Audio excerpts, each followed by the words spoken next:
This animation illustrates how a heat pump operates. Generally speaking, a heat pump transfers heat from the air in the room to the water in the tank with the aid of a substance called a refrigerant. As it cycles through the system, the refrigerant undergoes variations in temperature and pressure, as well as alternating between liquid and vaporous states. Let's examine the 4 stages in one complete cycle.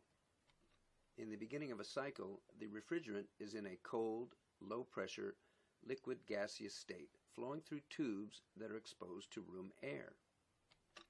It is colder than the room air, so the heat in the air moves to the refrigerant. This is because heat always wants to move from warmer things to cooler things. To facilitate the heat transfer, the tubes are connected to an evaporator, a heat exchanger much like a car radiator, with many fins designed to increase the absorption of heat from the warm air into the cold refrigerant. A fan amplifies the absorption by increasing the flow of room air over the evaporator. The heat added to the refrigerant causes its temperature to rise and the fluid to become a warm, low-pressure vapor. As the refrigerant changes from a liquid to gas, large amounts of energy transfer take place. Once it's passed through the evaporator, the refrigerant is a warm gas, the cold liquid having been warmed and vaporized by the room air. The refrigerant is still not hot enough to heat water, however, so that's where the compressor comes in.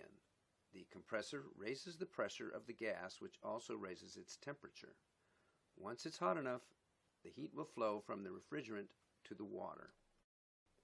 The compressor next forces the now high-temperature, high-pressure gas further along the cycle into another heat exchanger called the condenser. The condenser is in contact with the water, and the hot gas now gives up its heat to the colder water. As heat leaves the gas refrigerant, it cools off below its condensation point and changes from a gaseous state to a high-pressure liquid state. The change from gas to liquid facilitates the large transfer of heat energy to the water. Finally, the now cooler, high-pressure liquid refrigerant passes through an expansion valve. As the refrigerant passes through the valve, its pressure and temperature are greatly reduced. Now cold and in a vaporous state, the refrigerant is once again ready to absorb heat from the room air and repeat the cycle.